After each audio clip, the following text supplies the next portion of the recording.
so are we ready? This is Jay. This is A. And this is Moxicated, where we drop the booze and walk through the reality of life alcohol-free. So grab your favorite mock, get ready to laugh, and let's get Moxicated.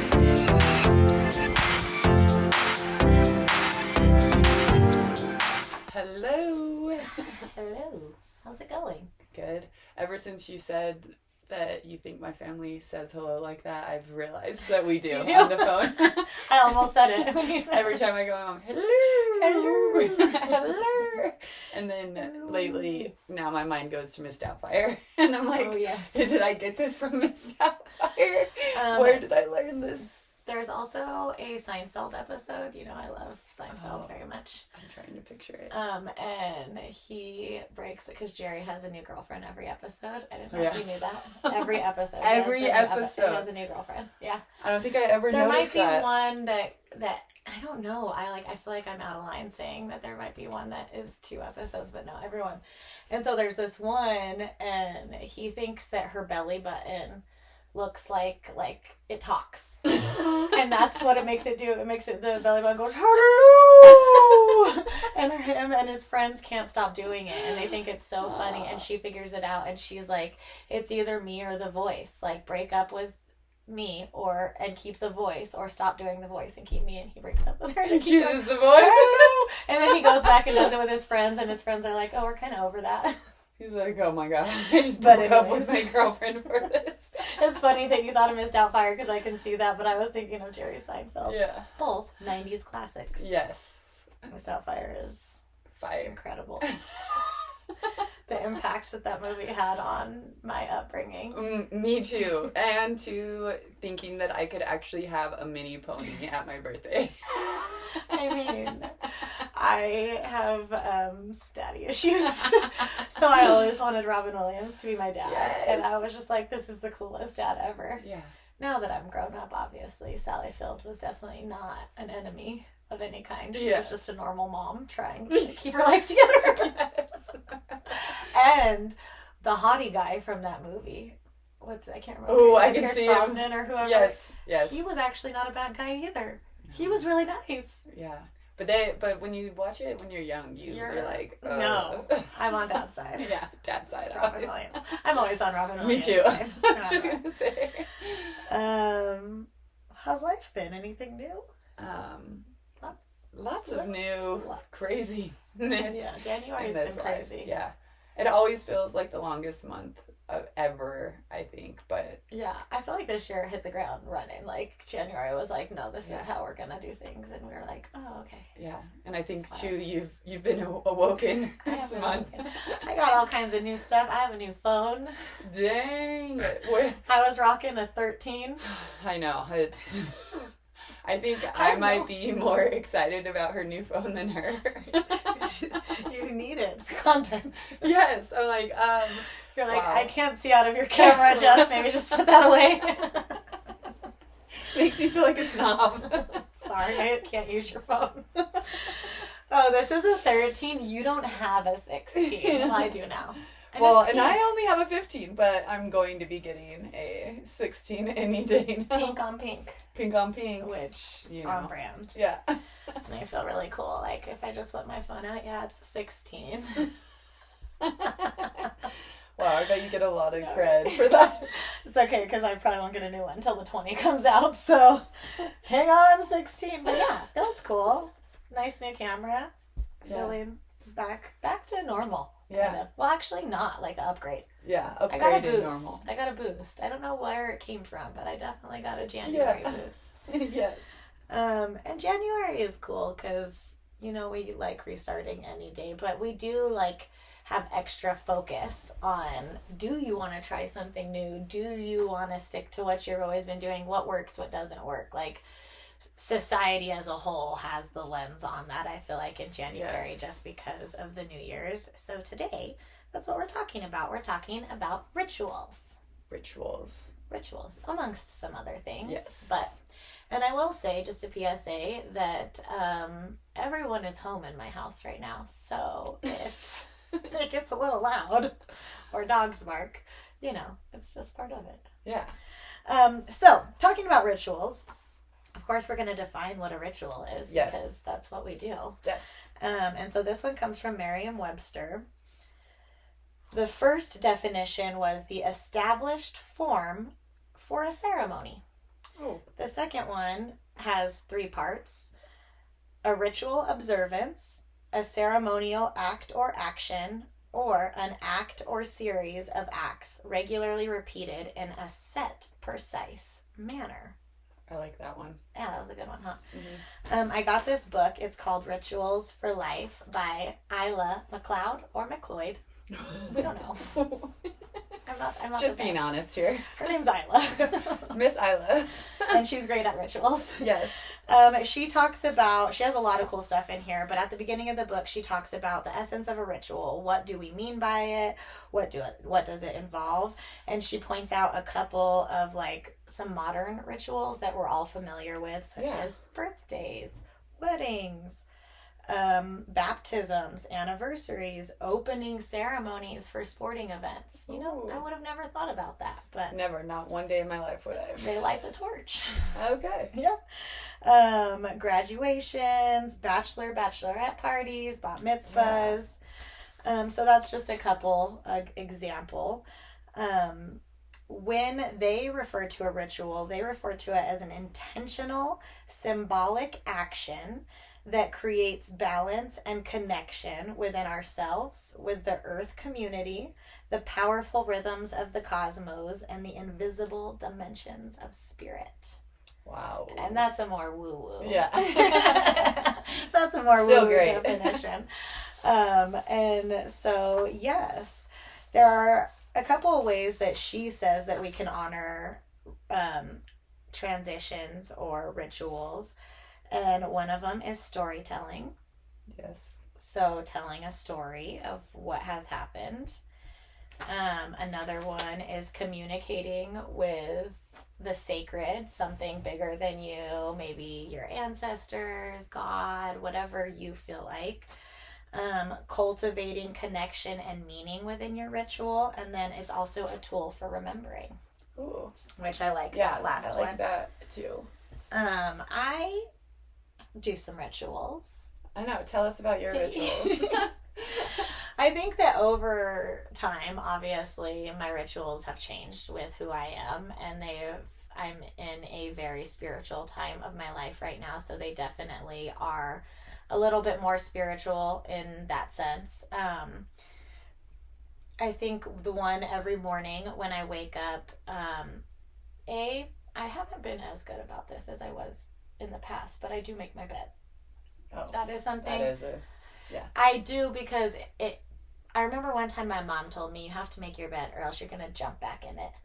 And I didn't really think that was true. And then I had kids. Yeah. And every time I walked past that bed and it wasn't made, I was all, just for like 5 minutes, you know. But when it's made, you feel like refreshed and you can start the day. And so after I make my bed, I sit down at my altar.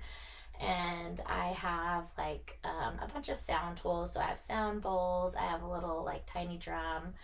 And so I'll just cleanse the area before I get started. I will then find crystals that I'm wanting to use or work with that day. And then I pull from my oracle deck. So I have 2 that I've been using. One is a light worker deck from Rebecca Campbell, who is amazing. And then one I just started using was a female archangels deck. Oh, cool. And so that one you just pull and it teaches you about one and teaches you how to call for them. But another thing I do after I pull the card is I have an angel's spirit guide book, and I just open that up to a random page, and that's who I will work with that day too. And so after that, I do a little bit of meditating, and then I'm ready for my day. I also I've started this again. I drink lemon water every morning. Oh, good. There's a lot of benefits behind that. And I was always I need something hot as soon as I wake up. So I was reaching for coffee. And yes, my coffee comes right after my lemon water. Like, I can't finish my lemon water soon enough to drink the coffee. But I need it. I'm always reaching for that right away. And I realized reaching for the hot water gives me the same, like, warmth in the morning that coffee did. Another thing that I do daily is a nighttime routine. Real quick, how long do you spend on that morning ritual? Honestly, it's not that long. And I think as a mom of 3, I have to get it in. And I do have to plan my morning. But I am someone, because of my brain, and I'm not able to have, like, an exact routine. That's really hard for me. I give myself a lot of grace, and that's something that has come in within this past year. So, like, I like to do that first when I wake up. But sometimes I'll wake up and go make the kids' lunches and come, and that means I only have, like, 5 minutes before the kids wake up. Yeah. So I do those things every single time, but the amount of time depends on how much time I gave myself that morning. Okay. But I have to, like, even if I have 5 minutes, I'm like, okay, I'm pulling, I'm, like, sitting, I'm meditating, like, for a few seconds, and then I'll think about it throughout the day. But it has to happen. Very cool. And then at night, for me, all I really do is wash my face. I'll do some scrolling. That is a ritual for me. Yeah. Watching my shows, to kind of wind me down. And then we've started something new in our house, because we've had a lot of nightmares. So I sage the house, I sage my kids, and then I light incense every night. And that's really been helping, like, calm the vibe of the house down. Yeah, I love that. The other rituals that I celebrate is seasonal ones. So, like, summer solstice or winter solstice types of rituals I've started celebrating. And moons. So new moon, full moon. I always put my crystals out to charge in the full moon, depending on what type of moon it is. There will be certain things that I do. I always take a moon bath. So those are just some of my ones. Just a couple to list a few. Just a list of few. Mine are definitely, which I was going to say when you were talking about the definitions, that sometimes the word ritual can come off as like, to some people, you know, like, and I think like it's like, and not even that, like, I think that some people go to, like, dark thinking as well, like thinking like they're sacrificing goats, you know, or like something, you know? Which is a ritual. But no, and so I think that in this day of age, I do think that the word routine and ritual do go hand in hand in a way.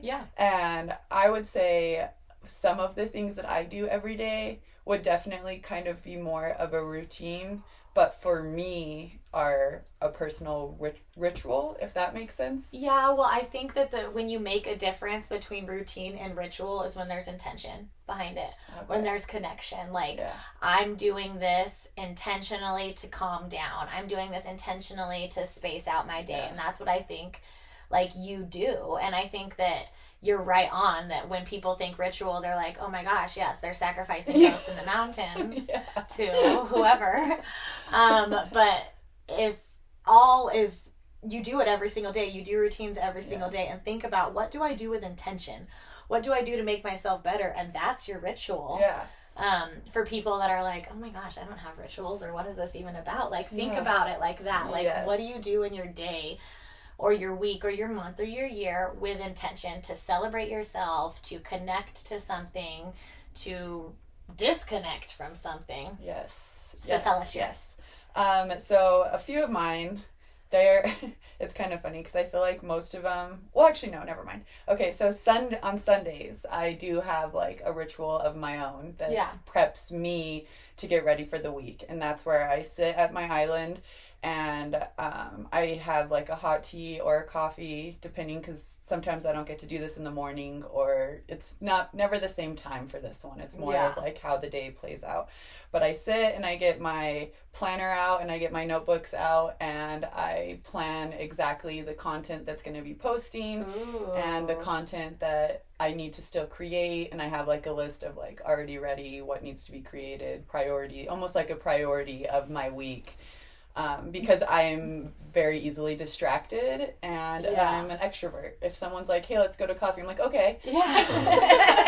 You know, like, when people invite me to do things, I am very likely to go. But I can't do that and have my whole life still function if I don't set myself up and know exactly the priorities that I need ahead in that week. Yeah. Because I am that kind of person that I'm like, oh, I want to try that. Let me go. Let me try it, It's funny because people that see you and see how much you do say, how does she do it? How does she have so much time? And this is how. Yeah, this is exactly how. And on Sundays that I am just like, if we are too busy or something's happening, I still, even the like late at night before I go to bed, even if I'm exhausted, will write down at least the priorities for the Monday, knowing that I need to at least know what comes next. And I think that too comes from, honestly, I didn't start really doing that until I had babies and got them on a routine. And then learning that routine is so helpful for them because they don't, how is a baby supposed to know what comes next? Right. And they have less anxiety when they are in a routine and know what's going to happen.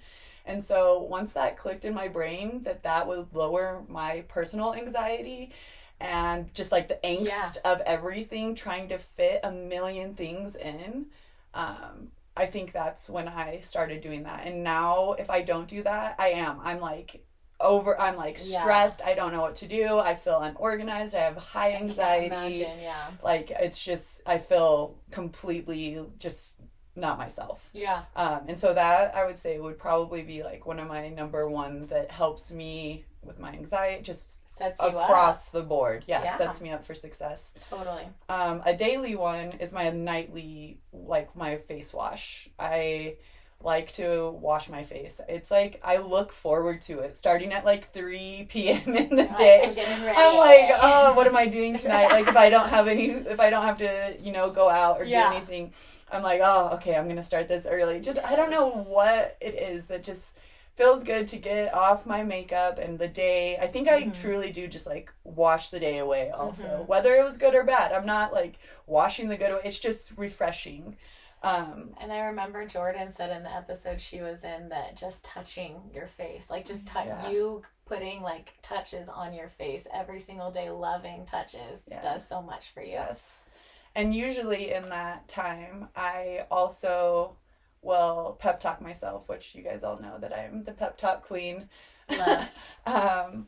But yeah, another ritual that I would say I've been doing forever, which even my past friends know, is my nails. Like you are nail I don't know where in my life my nails became my stress relief, because a lot of people are like, how is that your but it totally is. Like, and I used to turn on like some kind of show that I was watching, and now I'm very much in the audiobook world and can't like have enough time. And so I'm always looking for something that I'm like, let me do something so I can listen to my book too. But so it's like now, a double. Yeah, it's a double. I get to listen to my book and do my nails. And so I would say I do that weekly, if not like a week and a half. It's rare, even when my nails are good, it's rare for me to go 2 weeks. Yes. But yeah, and I have a couple others, but aren't as much. But like my morning vitamins have become a huge part of my routine as well. And like how I do my Sundays where I plan out the week, every morning I try to sit at the island either before or after making little kids' lunches. It's funny that you said that, because that's a big part of my morning. It really is. Like, it's like, oh gosh, I have to get that done, and then I can do these, or like the little things, like seeing how much time I have left myself to do these little things. Yeah. And that's like where I just plan out the day, or I write a list of the day, so that way I don't forget anything that I've already planned before. That's so good. But yeah. Do you listen to music when you're at your island, or is it completely silent? No, I don't listen to music. You just have it like focus. Well, no, I usually depends what book I'm in, honestly. Like if I am like just dying to know what happens next, I will put my book in, but then I don't focus as much on that. So then I get like bothered with myself, because I'm like, but no, I don't really. It's funny, the other day someone asked me, they're like, do you even listen to music anymore? Because they got because they got in my car, my book started blaring, and I was like, man, you just haven't gotten into the book world. Once you start a good book, you can't stop. And it's funny, but no, I do listen to music, especially when the kids are in the car. We listen to music. I'm like, my books aren't for all ages. They're not listening to that. But yeah, yes, those are my main rituals that I would say that I go through. Yeah. And I think like daily rituals are obviously very important to setting yourself up for success, to keeping your body at peace. And when you decide to be alcohol free, like that is something that I think becomes very important, and it becomes a lot easier than it was when you were drinking alcohol. But like finding some sort of daily ritual or monthly ritual to help ground yourself, to help bring yourself back to who you are, is so good when you're alcohol free. And so I came up with some ways that you can, some rituals for being alcohol free. Well, and I also do think that the word ritual can go hand in hand with habit as well. And I think that, at least for me, for a long time, and I literally think of Zero Proof Ritual, like the liquor. I think of that because that's really what helped me in my alcohol, I would say in my alcohol-free journey. When I was, craving something, it's more of the habit of it. Getting and the ritual of like mixing a drink, having a drink, and calming down with it at the end of the day. And then making a mocktail is what I would end with. And it's like, I don't know. But yeah, sorry, that just no, and I think that is like, starting with the daily, like, little things that you do, and especially when you become alcohol free, like adding a ritual that is going to like take your mind out of wherever it will go, thinking about alcohol, is like necessary. And if you had a drinking time, or you always went to this place on this certain day, you're gonna have to replace that with something, I think, at first. Yes. No, to replace that ritual. 100%. Yeah. I also think of like the big events, the big parts of being alcohol free, and just commemorating them in some way. So like an alcohol free anniversary, it doesn't always have to be buying something, but I am a shopping girl. Yes, we have shopping problems. Yours is more expensive than mine. But I think I'm moving more towards a sustainable. And so that's always my go-to. Like, I just love to spend the money that I would have spent elsewhere on something that is like I wouldn't have been able to buy, or is literally like a splurge for me. So that's a good one. But you can also go somewhere, for the first couple years of me being alcohol free, I would go to the place that I went on the day I quit drinking. Now it's like an hour away from where I live, so I don't do it so much anymore. But like going to the same place of where you first became alcohol free, or remembering that feeling and finding something to commemorate that, doing something that you would only do on that day to celebrate it, like, and you can create something new. It doesn't have to be attached to your past drinking journey, and it doesn't have to be attached to your alcohol-free journey. It can just be, I decided I want to go to the zoo every day. Like, it can just be something that you do for yourself. I saw recently a girl, or a friend, that she, I think now is 2 years sober, and this last anniversary, she got herself, or she had a cake made that said like Sober Queen or something on it. That. And I was like, it is a birthday. It is. Like, you're reborn, this new person. You've changed so much, and I really loved that. I love that. Yeah, like just having a cake to celebrate you. I think birthdays and milestones are a bit different when you're alcohol free. So finding different ways to celebrate those events, like historically, celebrating a birthday is usually booze filled, or at least booze is there. And so to find a different way to celebrate yourself and another year of birth, or living, another year of being alcohol free, making good choices, celebrating who you are. Milestones, I know when I was still drinking, I learned this from Sex and the City. Ooh. It was my one Miranda quality that I had. But every time I did something on my own, like I accomplished something, I got a job, or I finished something, I would take myself out for a drink. And it would just be me having it was usually a beer. And so finding a new way to recreate that with your milestones, I will go and sit and have a cup of coffee or go and do something else that I probably normally wouldn't have done to celebrate that I just accomplished something, a huge milestone, whatever it is. One thing that I do yearly that I will always do, and it means something to me, and everyone can take this and make it their own, but obviously Instagram, you can make reels, and I make them sometimes. I used to make them a lot more, but something that I do every single year of my sobriety is I make some sort of reel, and I combine pictures of me when I used to drink with pictures of me now. Yeah. And it usually is pictures of the past year, and so it's cool. You don't always have to add those pictures of you when you're drinking in if you don't want to. But just looking at pictures of you from the past year and being like, oh my gosh, look at how good I look at the things I accomplished. It's obviously the glow up. Yeah, and I put on here, create a slideshow of pictures that you're to watch your glimmers. Yes. Because obviously there's going to be triggers. There's not always going to be good times. But when you sit down and you put together something that, encompasses your whole year of stuff that you've gone through, and that there was glimmers and you get to watch it, it's so satisfying. And I even go back and watch my sobriety reels. Those are some of my favorite to watch because I'm very proud of them. Yes. And it really is a really cool thing to see side by side. This is where you were and this is where you are now, and you did that.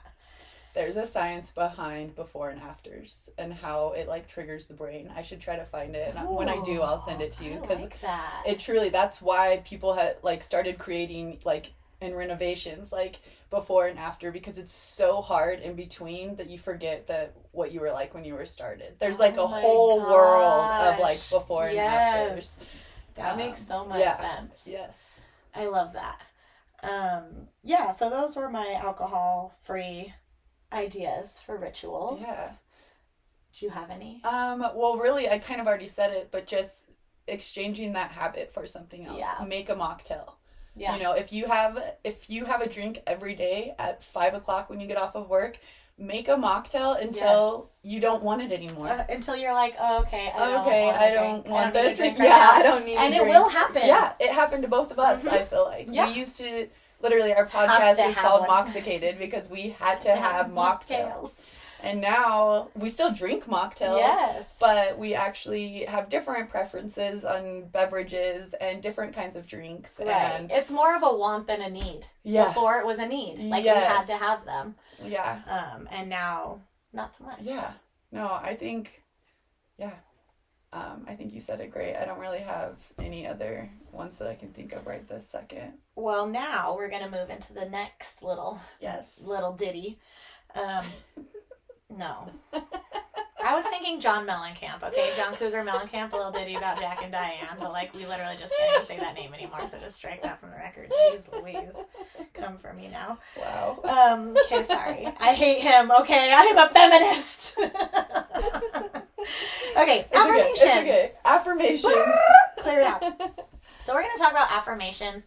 And affirmations is something out of the things that we're talking about today I struggle with the most. I think that we've talked about our brains a lot, and I am somebody who is harder on myself than nicer to myself, which would probably tell you that affirmations are more necessary for me, but it's just harder. So I found the definition of affirmation. Yes, thank you. And it's the action or process of affirming something or being affirmed, which is a declaration or a statement. This also says a formal declaration by a person. And then the second one is an emotional support or encouragement. I think that the last one definitely is most relatable for most people. Yes. Because that's kind of why you start affirmations, is you are trying to remind yourself daily about something, and that is giving yourself emotional support. Yeah. Telling yourself things that you need to hear that maybe your whole life you've wanted to hear from somebody else, and you start telling yourself that. And so I don't have a lot in this area because like I said, it's really hard for me. I have a little plaque in my bathroom that says "Be you, beautiful." So I see that every single morning. But something that I use a lot, and I've talked about them on the podcast before, is there is a group called A Beautiful Chorus. And they have songs where it is just affirmations. And so it's beautiful music, and then in the background, or like in the background, it's beautiful music, and then she is just repeating an affirmation over and over again. So there's like, hey, queen, there's trusting myself, and that one's like, trusting myself. Trusting myself. I would sing it, but I am not going to. More gratitude, abundance. I am surrounded by love. And like besides those words that I said, the title, there's literally like maybe even 2 or 3 other words. And it's just repeating beautifully throughout the song. And I play them in the morning sometimes when I drive to school. I had to stop because one time Miles was like, this song gets stuck in my head all day. And I'm like, well, that's the point. Yeah. But that is a really cool way for me because music speaks to my soul. And so with that, I will be singing it and saying it and not even like thinking about it. Yeah. But words are, energy, words are magic. So just saying it and singing along with it, my body is listening, even if my mind isn't. Yes. And then, so the only other one that I really say, and this is going to sound sad, but it's okay, is that I tell myself I'm not alone all the time. Yeah. I have felt like I was walking this earth a lonely being for a very long time. And so to have affirmations that happen to me without me saying them all the time, that I'm not alone. Like I also have to constantly remind yourself, you're not alone. You're not alone. You're not alone. You have so many around. So it's so interesting to me and crazy to me that I never realized that you don't really talk to yourself how you speak to others. I do not. Yes. It's the exact opposite. Yeah. Well, no, and like when you're on the bike teaching a class, like the most inspirational words. I feel like even as not your best friend, I would still be crying and they're like, yes, I can, like, thank you, So it is really interesting that you don't speak to yourself that way. It kind of breaks my heart a little bit as a huge affirmation person over here. And you guys know I talk about my pep talks all day. Those are affirmations. That's 100% affirmations. And we do affirmations a lot in the Hickman household and in group settings too, which can be very uncomfortable for other people because they're like, excuse me, what do you want me to say? And I'm like, no, we're going to go around and say something about someone in the group and why you like it, even if it's superficial. It doesn't have to be deep. It can be, hey, I like your sweatshirt today. You're wearing it really nice. Your hair looks pretty. Yeah. It doesn't have to be, I love your soul and your deep. It doesn't have to be deep. Me every time. It does not have to be deep. And I truly, I think that a big one that I'm surprised you didn't touch on is the word deserve. And a lot of affirmations, if you even just Google affirmations, have what you deserve. Yeah, because a lot of people think that they're undeserving of love and respect and kindness. And so I think that the word deserve, and it's kind of a powerful word too, because I think really that before you think you had to earn it, and you don't. You're worthy of it all. Yeah. And I even hate the word worthy. I know. I was surprised you said that. No, and even when I was writing them, I was like, oh, I hate the word worthy. And the reason I hate that word is because there's truly no measure of worth. Right. And so it drives me crazy when people are trying to say that they're worthy, and I'm like, to what? What? Or to say no, you're worth, because it's so hard when it's and I'm infinite. like, well, what is the worth? Who has told you what this amount of worth is? And it's different to every person that looks at you. Yeah, and I think that can just muddy your brain. Yeah. Well, no, and it's but some of the ones that I just wrote 10 quickies. Just at the top of your head. I am reaching and find one, and you're like, well, no, and two, I think that it's grace. It gives you give yourself grace, and also if you're not your biggest like cheerleader, then who is gonna be? No one else is going to be really. Really, truly. like, That's and something nobody. I say on the bike A lot of the time, I'm like, oh my gosh, these people in my own head, because I will spiral, and I'm like, oh, they're thinking about this. They didn't invite me to this for this reason. No, they never thought about me. Yeah. In the first place, you know, and which can also be a hard thing to realize. Yes, totally, but it's like, no, this isn't about me. Like, so I'm gonna make it about me. Yeah. Well, no, and I think that I have a very easy way of making everything about myself. Yeah. And so I do have to climb out of that. And with that is affirmations. And mine are kind of like alcohol-free based and also just everyday life. Yeah. But so, okay. So, 1, I have everything I need. Ooh, that's a like, good one. And I say that a lot. When that's I'm feeling necessary. Yeah, well, and when I'm feeling like I need the new bag, I need the new journal, I need the new, you know, like sometimes I'm going through a shopping thing where I just want to buy everything. Yeah. And I'm like, no, I have everything I need, you know? That's like good. I don't have any need for this. I have people that love and believe in me. Because once again, making things about myself, I can think, well, they didn't even think about me. Like, what? You know, when I have so many people that want to, you know, like want my attention, but I'm more worried about the people that don't want my attention. And I think that that's a very kind of like natural way of thinking, or maybe not. No, yeah. But so that's how I will get out of that. Really, it's like when I'm spiraling, I have to affirm, affirm yourself out of the spiral. Yes, but I don't just do affirmations when I'm spiraling. I do them all day. Yeah. An alcohol-free one is I'm stronger than a drink. Ooh, that's a good one. Yeah, and I think people too think when they're feeling bad, they either like, I need a strong drink. Why can't you just have a regular drink?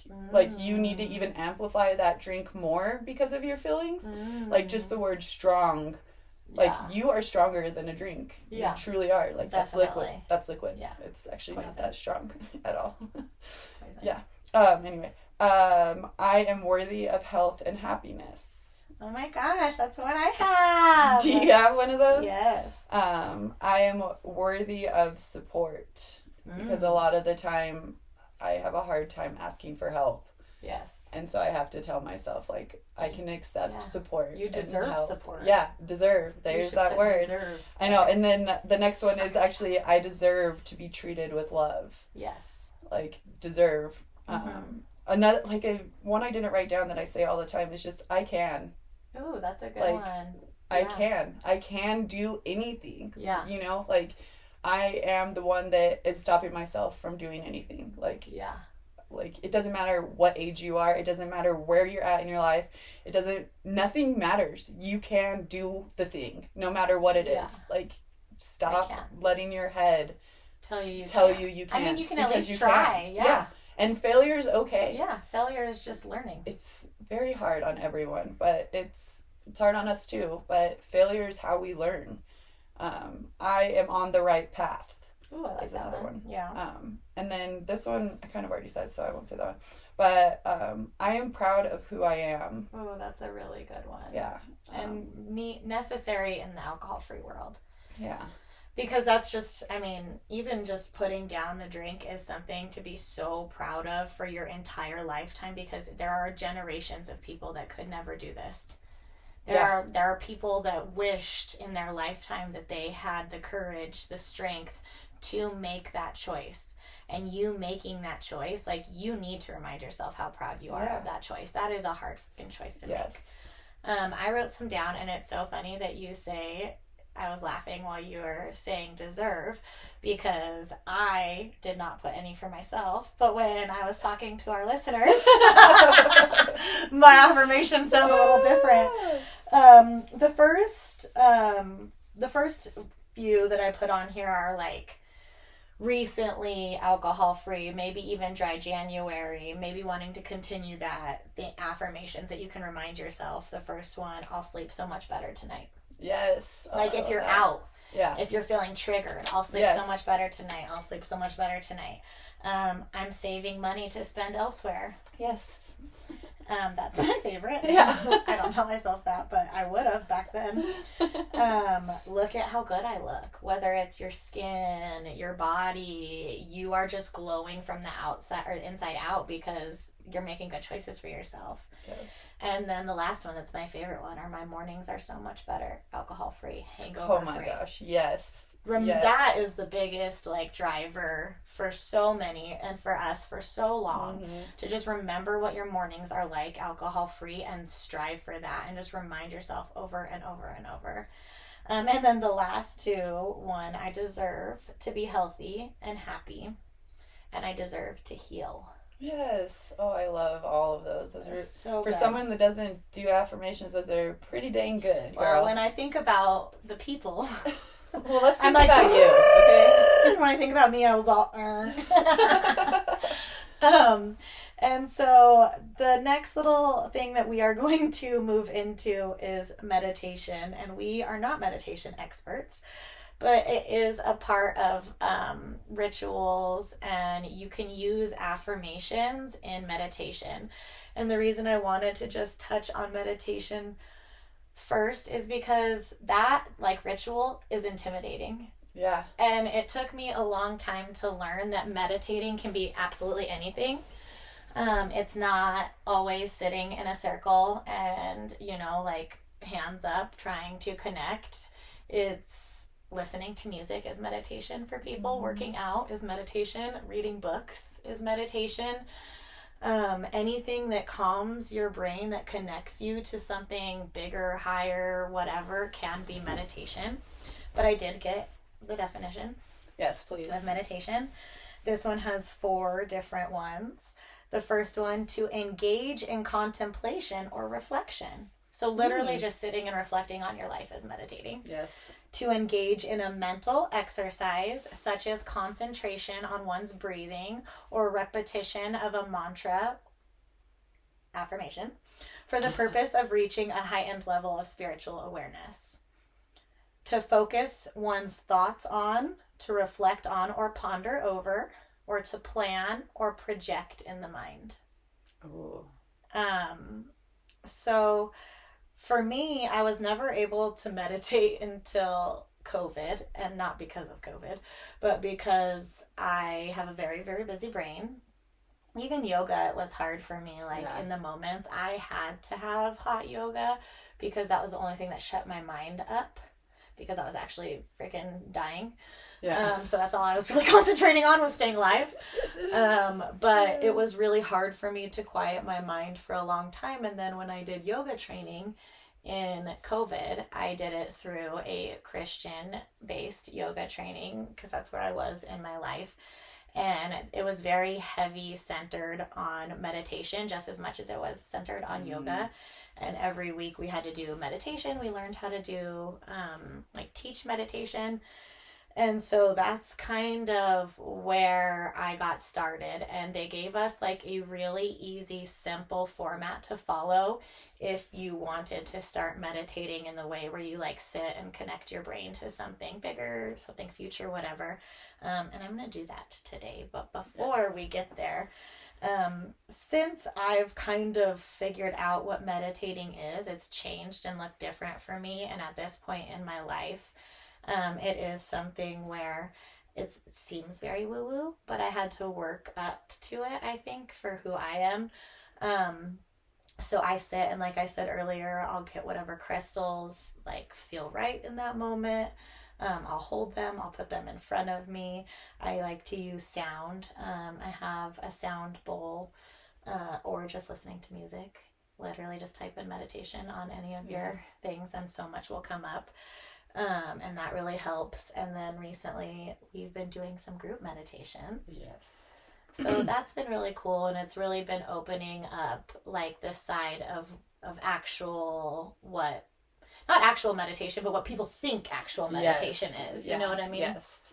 And so, have you ever dabbled? Also, Chris and I, before kids, we did have meditation pads and I forget what they're called. The little seat that you sit. I'm like we're baking a cake. Yeah. But no, and that they sat in front of our beds. Like they sat there 24/7. Permanently. Yeah, permanently. It was a part of our room. And then I would say meditation for me was just sitting quietly. I didn't have music on at that time. And sometimes I would only sit there for 5 minutes, before don't know what I did before I had kids, but had to do something. Yeah. I don't know. I can't remember, but I was doing something. But yeah, I would sit in complete silence and try to just quiet in a way. Yeah. And for me, it would be more about my posture, and I would do feel each part of my spine strengthening up and drop shoulder, almost when the yoga instructors unclench your jaw, drop your shoulders. Yes. It would be for me more of relax your body and sit there, not so clenched up and but I really didn't know. I had no guidance. There was no goal in mind. There was no goal in mind. It was literally silencing. just to sit in silence. And we rarely did it together, but we would both sit there on them, and whether it was stretching or it was just it's interesting to me, that was a part of our routine and life before kids. Yeah. Now when I meditate by myself, there is more of I would say a calming music, almost a repetition of something. I used to try to do water, and that just makes me have to pee. Oh my gosh, that literally made me have to pee you even saying that. I'm like, no. And so I would be just thinking about how I had to pee the whole time. So I realized, not relaxing. Yeah, so I realized that water was not for me. Age that out. And then I would just focus on a word is what I would do. Ooh, acceptance or and I would just sit and focus on that word. What am I accepting? And if my brain went off course from that word, I would bring it back to that word, because with a busy brain, I didn't know how to quiet it. So focusing on a word that would help me go back. If I'm okay, now I'm writing my grocery list. I'm okay, go back to accepting that is not the time to do this.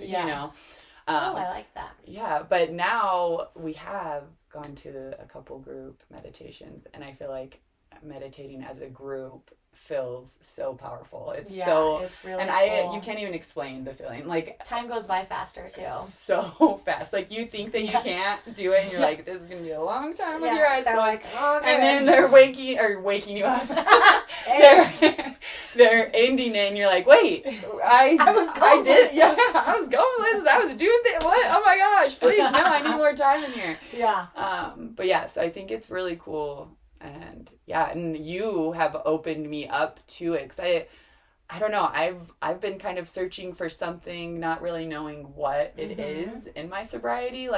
I've done the work, I'm not craving the drinks, I'm not doing that, and we have a beautiful community that we've created, and all of this, but I'm still I just feel I'm wanting something more. And so I really do think that this right now has been really great for my trying to figure out what's next for me. And so I don't know. I think a good tool. Yeah, it's really cool. It is really cool, and it's funny, you just have to start somewhere. And finding something simple, like you said, even 5 minutes, 2 minutes. Sometimes by the time I pull my card and I find what spirit guide I'm working with that day, I have 1 minute. So I'm okay, ding, ding, okay, I love you, give me your help, whatever, but that helps no matter what. It doesn't have to be this big thing. I think that's another misconception, is that if you meditate, you have to sit there for 30 minutes and you're not Buddha. Nobody's him. You can't do it. You're just not, that's not going to happen. And that's something that's been cool too. When you do group meditations, you can see what is quote unquote normal or common amongst people. People move, people cough, people sneeze, people are breathing. You can't just be I can't talk, I can't think of anything, but I think that's kind of the the idea of when you don't do it. It's so intimidating. Yes. And so I like what you said, because a lot of the things you said is what I was taught. And so this will be really quick. I mean, not even like 5 minutes. But I'm just going to teach you guys like something really quick that you can do, or a place that you can start. And so if you can, and you're not driving, find somewhere comfortable where you can feel the ground, you can feel whatever is supporting you underneath you. That's the first step. A lot of people think that you have to sit. I don't think you always have to sit. If laying down helps you more, then lay down. Like, just find somewhere comfortable. And the first thing that I do is I start to close my eyes. And I just take some deep breaths. So taking 3 to 4 nice big inhales, nice big exhales. Something that I was recently taught was when you inhale up, you're feeling all of the energy that's up in your brain, all the words, everything. And then as you exhale, push that energy into your heart. So you inhale again, and you can feel, whatever's going on in your head. And then a nice big exhale, you push all of that down into your heart center. And then as you start to, your breathing is going to even out a little bit. You start to feel every part of your body relax. And we're going to start with the top of your head, and then your eyes, your nose. Feel your ears relax. Your tongue releases from the roof of your mouth. Unclenching your jaw, dropping those shoulders, releasing that neck. Feeling that chest, core, maybe your hips and pelvis start to sink deeper into where you are. Feeling your hamstrings, those knees, your calves really pulling you down to the ground. Feet, ankles, those toes, your arms, fingers, just making everything feel nice and heavy. Continuing your nice deep breath. And we're going to meditate on something both Ali and I said. I deserve to be healthy and happy. Just envisioning yourself healthy, envisioning you have everything you need to be happy, to be healthy. I deserve to be happy and healthy. Just breathing that in. I deserve to be happy and healthy. One more time. I deserve to be happy and healthy. Whatever that means for you, wherever you see yourself going. Breathe into it. Start to feel movement coming back into your toes, your fingers, your arms. You start to feel the surface you're resting on. Realize you're in a room, or hopefully not driving. And then you just kind of come back and wake yourself up. And that's as simple as that. I could have sat there for a long time. And that's such a good place to start. Whatever affirmation reaches out to you or grabs onto you, whatever word, if there's a number, a thought, or a feeling, all you got to do is focus on it. So that is what we wanted to talk to you about today. Hopefully Dry January has been so good to you, and these are some great tools that you can take with you outside of Dry January. We're always here for you, and we love you, babes. Talk soon.